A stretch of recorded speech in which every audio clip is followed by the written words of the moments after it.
The Iowa State Fair, a debate, a new Iowa poll, a Trump mugshot. It's been a busy couple of weeks of presidential politics. Some of our favorite political reporters are here to talk about it all on this edition of Iowa Press. Funding for Iowa Press was provided by Friends, the Iowa PBS Foundation, the Associated General Contractors of Iowa, the public's partner in building Iowa's highway, bridge, and municipal utility infrastructure. Elite Casino Resorts is rooted in Iowa. Elite was founded 30 years ago in Dubuque and owned by 1,200 Iowans from more than 45 counties. With resorts in Riverside, Davenport, and Larchwood, Iowa, Elite is committed to the communities we serve. Across Iowa, hundreds of neighborhood banks strive to serve their communities, provide jobs, and help local businesses. Iowa banks are proud to back the life you build. Learn more at iowabankers.com.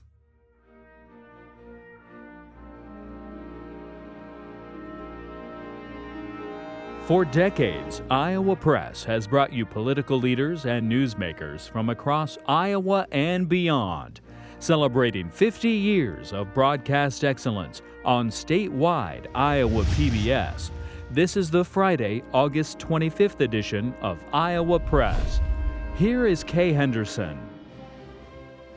There's been lots of news on the Iowa campaign trail this month. We've assembled a group of Iowa reporters who have closely followed more than a dozen Republican presidential candidates who've been campaigning in Iowa and elsewhere on the debate stage this past week. Joining us for this edition of Iowa Press, Stephen Gruber-Miller. He is a political reporter for the Des Moines Register. Brianne Pfannenstiel is the chief politics reporter for the Des Moines Register, and she wrote the Iowa poll story that we'll be talking about today. And Erin Murphy is the Des Moines bureau chief for the Gazette in Cedar Rapids. Erin, let's start with you. Let's talk about the State Fair. I love talking about the State Fair. Okay, but let's talk about the candidates. Okay.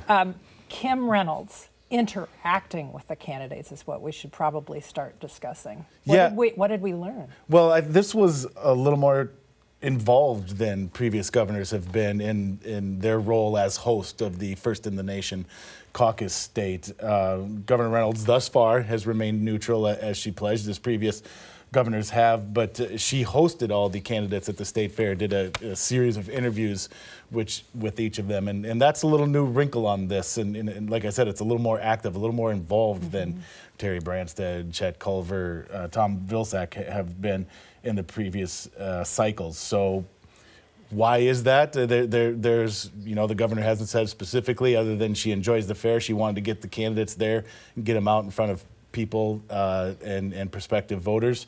It's also fair to wonder, is that because she feels the need to protect the caucuses, given what's happened on the Democratic side? Does this help protect things on the Republican side? It's also fair to ask, I think, is this a way to help raise her national profile in case one of these candidates becomes the next president of the United States? Well, Brianne, this maybe not have been a surprise because she has been out at events with the candidates since late winter. She's really been front and center with all of these candidates, welcoming them into the state, introducing them to caucus goers, and really kind of, being that ambassador for them across Iowa, showing them the ropes. But this is really kind of an escalation of that, right? And you mentioned the Iowa poll. Kim Reynolds continues to have the highest favorability numbers of any Republican we tested in that poll. So she is incredibly popular with Iowa Republicans, and this puts her in front of them. It puts her in front of those national cameras, as Erin mentioned. And what's been really intriguing to me over the last week is she's kind of been signaling in some interviews, especially with national outlets, that she's open to endorsing somebody prior to the caucuses. When I interviewed her, way at the very beginning of this cycle, she was very clear in saying, my job is to welcome people to the state. I'm going to show them around. I'm not going to be endorsing. I don't see that as my role. But she's really left that door open lately, and it'll be interesting to see whether she follows through and actually does make an endorsement. I did a story about the prospect of her endorsing, and I had some key people like Iowa GOP Chair Jeff Kaufman say, perhaps not a kingmaker or a queenmaker, if you will, in terms of who might win the caucuses, but it certainly would move the meter. Stephen, how much could an endorsement from Kim Reynolds change the character of this race? Yeah, it's interesting because there's Trump, there's Ron DeSantis, and then there's really a pack of candidates who are struggling to kind of break out and make themselves a serious alternative. And so, if they were to get that exposure, that attention, it could be helpful. But I think there's pros and cons to Reynolds deciding to endorse, right? One of her stated reasons for not doing so is to preserve a level playing field for all the candidates in order to keep Iowa's first in the nation caucus status. So if she were to endorse somebody, especially somebody other than Donald Trump, and then Trump were to go on and win, well, that might not bode very well for the future of the Iowa caucuses. So I think there are risks, and I think that's why she has heretofore said, I'm going to stay out of it. But and I think your question is an interesting one that there's no answer to yet. Would it move the needle? Right. I as an observer of this kind of stuff, I would be fascinated to find the answer to that, because usually when we talk about these things in endorsement, 9 times out of 10, the answer is, honestly, that stuff doesn't matter a whole lot to voters. It feels like in this specific case, boy, that would be interesting to see, as we talked about, given Governor Reynolds' popularity here, would that actually move the needle in a meaningful way in this race? Well, we've seen U.S. Senator Chuck Grassley endorse Bob Dole twice, campaign on his behalf. And Terry Branstad endorsed Bob Dole before the 1996 caucuses, and that was key because Bob Dole was stuck in Washington negotiating over a government shutdown with President Bill Clinton. And so Terry Branstad was a surrogate for him on the campaign trail. What would be the value of being on stage with Kim Reynolds? Well, I think we've been to a lot of these events, and you talk to people who are attending and you say, what does it mean to you to have Kim Reynolds up there? And they say, well, I think it reflects really well on these candidates that Kim Reynolds is willing to speak on their behalf. And so she's given, she said really nice things about all of these candidates, but when she really likes someone, you can tell that she has very personal stories to share. When she's been on the campaign trail with them, she knows them. She can really sell them to the audience, and they believe her. She's a very good messenger. People trust her. And one real quick anecdote to add to that, to illustrate that, it was one of my colleagues who caught a person at the fair after seeing Nikki Haley with Kim Reynolds, and as we do, my colleague asked, what did you think about Nikki Haley? And the person said, I don't know much about Nikki Haley, but I love Governor Reynolds, and if Governor Reynolds speaks highly of her, then I know to give her a look. So that speaks to the impact and the influence she could have within this Iowa Republican electorate. Let's talk, Stephen, about the looks some of these candidates presented at the Iowa State Fair. And a moment, perhaps, for Vivek Ramaswamy as he rapped on stage. Yeah, with Kim, well, she didn't rap, but they're all looking, right, to have kind of a breakout moment, to make themselves known. It's a big field of candidates, and being at the State Fair puts you in front of an audience of Iowans who may not be normally paying attention to politics, and an audience of national reporters who are at these events, right? So Vivek Ramaswamy, Governor Reynolds, when she does these chats with the candidates, asks them, what's your favorite walkout song to go on stage to? And he said it was Lose Yourself by Eminem, and then he proceeded to rap the song and got the crowd going, and that kind of went viral. So he's trying to attract attention in that way. The candidates are all sort of seeing if they can break through, right? Some of them spent a lot of time at the fair. You had candidates like Mike Pence draw news for getting a question at the Des Moines Register soapbox about January 6th, right? So there's the potential when there's a big event like the fair and there's a lot of media attention for a candidate to kind of break through and have some wider exposure. Corporations are people. Mitt Romney at the Iowa State Fair on the Des Moines Register soapbox. Obviously, the marquee event among the candidates at the fair was the day Ron DeSantis showed up, had his conversation with Kim Reynolds, went over to the pork producer's tent, as many do at the State Fair, did some stuff with the pork there, flipped it on the grill, and then Donald Trump arrived. Erin, what was that experience like? Well, first of all, before he even got there, the Trump campaign flew a plane over the State Fair crowd as Ron DeSantis was it said campaigning. Trump on the side of it. And the flag said, "Be Be likable. Be Ron. likable. Thank you. Well, that's a Brianne. whole Be separate likable. plane. There there was were the Trump two. plane. And then the Trump jet and then flew Trump over. flew, and then Trump flew over himself and did a little buzz the tower from Top Gun-esque kind of move. Yeah, and then when the Trump himself came to the fairgrounds, that was pretty remarkable. I was blessed to or stuck in, depending on your perspective, the traveling press pool. And it was remarkable to see the crowds and the people trying to make their way to see the former president. He did a little bit more of the retail side this time. He went to the pork producer's tent. He didn't flip. He did accept a pork chop on the stick and then immediately handed it off to a conservative media outlet that was there reporting. But walked through the Animal Learning Center and then gave some remarks at a sort of a food pavilion there. So he did, unlike 8 years ago when he literally helicoptered in and out, he did a little more of that, but it was only about an hour on the fairgrounds, so in typical Trump style.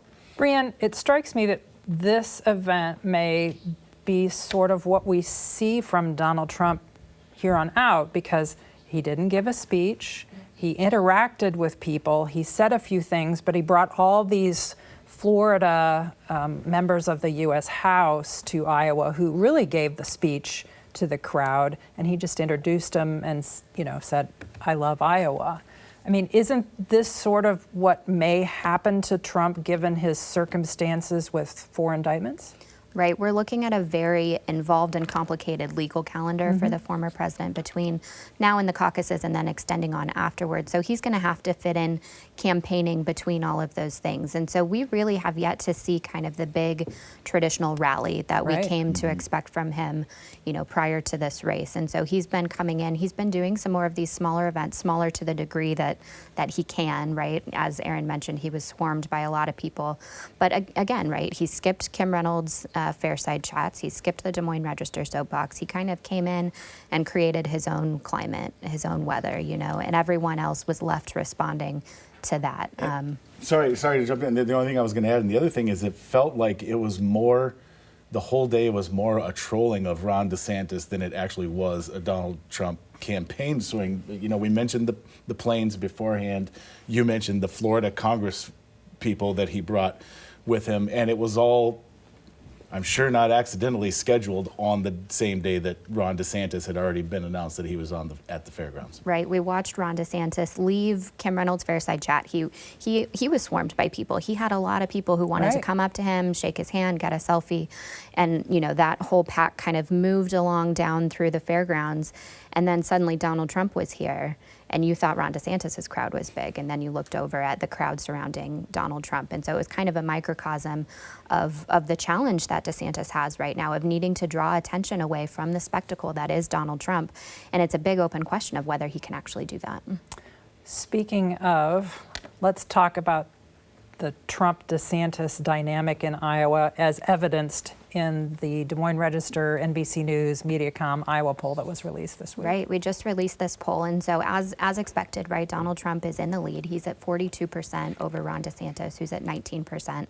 That's a 23 percentage point lead. That's a really big lead in Iowa caucus polling, but it's still smaller than what we're seeing nationally. So nationally, public polling is putting Donald Trump's lead at 30 or 40 points. So it is smaller, but it's still a pretty substantial lead.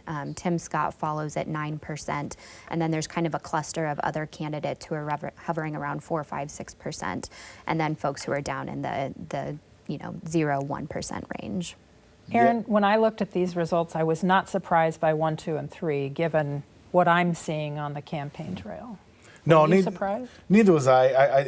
It lines up with what we're hearing out there. That Donald Trump has a majority of the support, and the next tier were sort of the ones that we also hear about. I'm also considering. So that wasn't a surprise either. The other thing that stood out to me, and I wrote this down, was maybe even reinforcing former President Trump's lead even more, is of the people who named him as their top choice, 2/3 said their mind is made up about that, while about roughly 1/3 said they could be persuaded. For Ron DeSantis, it's almost the exact flip opposite of that. So Ron DeSantis has his smaller number, and then only 1/3 of those are locked in. So that tells you that even more the significant challenge that Ron DeSantis and the rest of the group faces to climb that ladder and catch up to the former president. Brianne, I think your polling guru calls it the footprint. We're talking about Ann Seltzer. Explain what the footprint is for each of these candidates. Yeah, this is a test that I really like that we've been doing in our latest caucus polling. And we look at all of the candidates. We ask our caucus goers, who's your first choice for president? Who's your second choice for president? And who else are you still actively considering? Because, I think we all have the experience of going to these events and talking with people there and saying, well, who do you like so far? And they name 3, 4, 5, 6 candidates, right? They really don't have that narrowed down. So we're trying to gauge the full universe of their support here in Iowa. And when you look at that measure, when you look at that footprint, it's a much closer race. Donald Trump is at 63% who say they are actively considering him in some way. For Ron DeSantis, it's 62%. So that shows that while Donald Trump does have this big lead, he does have more of that locked down. There are a lot of people who are still thinking about Ron DeSantis, and they're looking for these moments, whether it's the state fair or the debate or some other moment, to lock in that support or to say, I'm going to maybe move him from actively considering to second choice or first choice. And Stephen, that poll also had sort of a Trump allegiance measurement in it as well. Yeah, and really quickly, I was just going to say, it kind of shows, the footprint measure kind of shows who has the potential, right, to really break into the race, because some of the other candidates, Nikki Haley, Mike Pence, Tim Scott. Chris Christie, don't break 50% as far as people who are even considering them. Tim Scott is the only other besides Trump and DeSantis who does, right? But as far as the Trump question, yes, the poll asked several questions about Donald Trump, his legal situation, and sort of his place in the Republican Party. So I'm just going to read off a few statistics because they're fascinating. And again, the poll is of likely GOP caucus goers, so people who are planning to caucus for the Republicans. 65% say they do not believe Donald Trump has committed serious crimes, despite his 4 indictments. 51% believe Donald Trump won the 2020 election. 54% say aggressively criticizing Donald Trump for the acts that led to these indictments against him would make them less likely to favor a candidate. And then we asked a question about who should continue to lead the Republican Party. 41% say Donald Trump. 26% said Trump was a good president, but it's time to move on. And 31% said time for a new leader with better personal behavior. So these questions really show that potential Republican caucus goers believe Donald Trump's claims, they believe his innocence, and many of them continue to think he should lead the party despite the legal situation around him. And I love that 54% say that aggressively criticizing him would cause him. For all our independents or Democrats watching this show wondering why the heck won't these candidates go after Donald Trump, there's your answer. Ann Seltzer found it. Well, Erin, that's a good segue to the debate, which happened this past week. And the candidates on the stage, by and large, did not directly criticize Donald Trump. The candidates we're seeing, Chris Christie, of course. Yeah. We are seeing Asa Hutchinson. But by and large, nobody criticized the person who wasn't there. Yeah, no, they all went after Vivek Ramaswamy instead. He sort of wound up playing the Trump fill-in, both of his own making, too. He kind of was, for lack of a better word of putting it, was Trumpian on that stage in the way he went after some other candidates and talked about some things. And yeah, clearly the other candidates found him a popular target to criticize. So that was interesting to see that play out. And I suppose without Donald Trump on the stage, they needed someone to go after, and that wound up being Vivek. Stephen, what did we learn from this debate that we didn't already know? And what were the vibes there among the candidates? Yeah, as far as the candidates' answers, we've heard many of these on the campaign trail before, right? Many of them tried as much as they could to stick to their sort of talking points, but there were interesting exchanges. The interest among several of the candidates, Chris Christie, Mike Pence, Nikki Haley, to go after Vivek Ramaswamy shows maybe how they see him as a rising threat, right? So he sort of had a moment where he's not only fending off attacks from these others, but lobbing attacks of his own, right? He was really center stage. And because of that, Ron DeSantis kind of faded into the background for stretches of the debate. whether that's good or bad for Ron DeSantis might depend on how you feel about him, because he was able to stick to his message. He was able to deliver his talking points, but not really get involved. So it was sort of an interesting dynamic there, where some of these other candidates are trying to gain attention by mixing it up with Ramaswamy, whereas DeSantis chose to sort of stay out of it. Well, when you see some of the analysis of polling data or the little things where they have people watch the thing and then they have a dial and they say, oh, I like that, and they turn it up, and somebody says something they don't like and they turn it the other way. DeSantis did well in some of those measurements.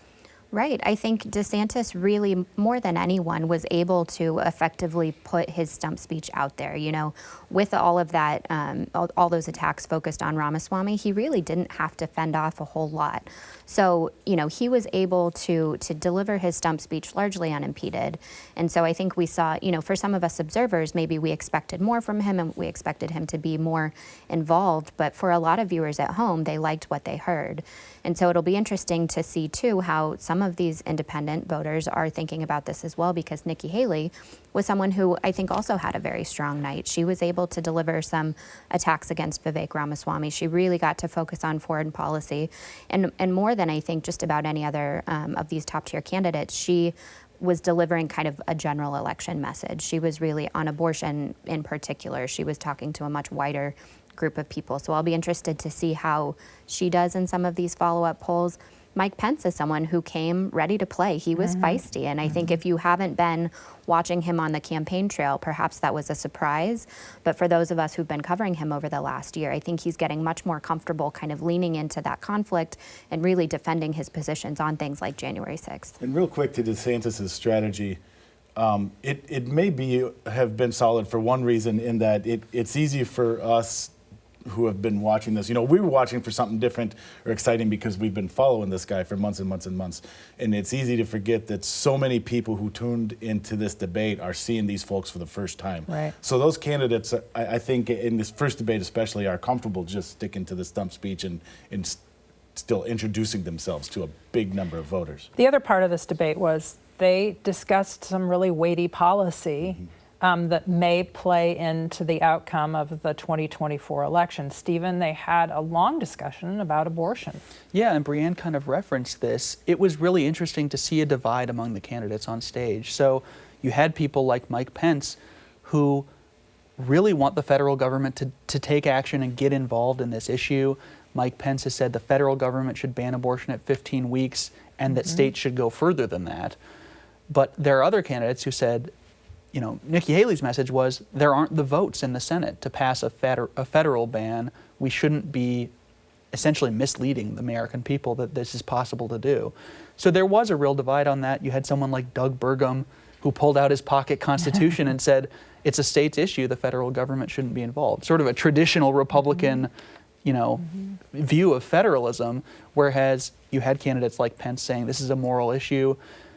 And then you had candidates like DeSantis, who has signed a 6-week abortion ban in Florida, said he was proud to sign it, but tried to speak more generally when it came to what federal policy he would support, perhaps recognizing that this is an issue where the general voting public is not necessarily in step with the Republican positions on this issue. So there are some who are trying to stake out a claim in the primary race by being aggressive on the issue, and there's others who have an eye towards the general election. We've got a couple of minutes left. It strikes me that during the 2012 race, somebody did well in the debate, and then they had a bump, and then they had another debate, and that person who did well in that debate had a bump because we had a bunch of people who led this race. This is demonstrably different, Erin, because Trump, even though he wasn't there, has a commanding lead in Iowa. Yeah, I mean, it speaks to how different this race is, not just from the debate, just overall. He's basically an incumbent in this race. And yeah, we'll probably see a candidate or two get a bump from this. But to Brianne's point earlier, it's not going to be a 23-point bump. So someone's going to have to stack success upon success. It can't be a different candidate each time. Someone's going to have to kind of start having a moment here. And we haven't seen it yet. Talking about start having a moment, the Iowa Democratic Party chair was on this program a couple of weeks ago, Brianne. We've been all covering the Iowa caucuses, and she said we may or may not have caucuses on the same date, January 15th, as Iowa Republicans. What's the strategy there? Well, I think Iowa Democrats are still feeling this out. They're going back and forth with the national party, but it is confusing to hear the party say we're going to caucus on the same day as Republicans, and then when Republicans set their date to say maybe not. So I was talking with a county party chair for the GOP just yesterday, and she said, we've already locked down all of our precinct locations. Counties have to get on this now. They need to reserve space for people to caucus. And Republicans are moving ahead without Democrats at this point, is what she said, that they move forward, they lock down their spaces, and it was not in partnership with Democrats as it has been in the past. And so I think that's a sign that Republicans are not waiting. Well, I see a sign, and unfortunately it says our conversation for today has concluded. Thanks to the three of you for joining us on this edition of Iowa Press. You can watch every edition of Iowa Press online at iowapbs.org. For everyone here at Iowa PBS, thanks for watching.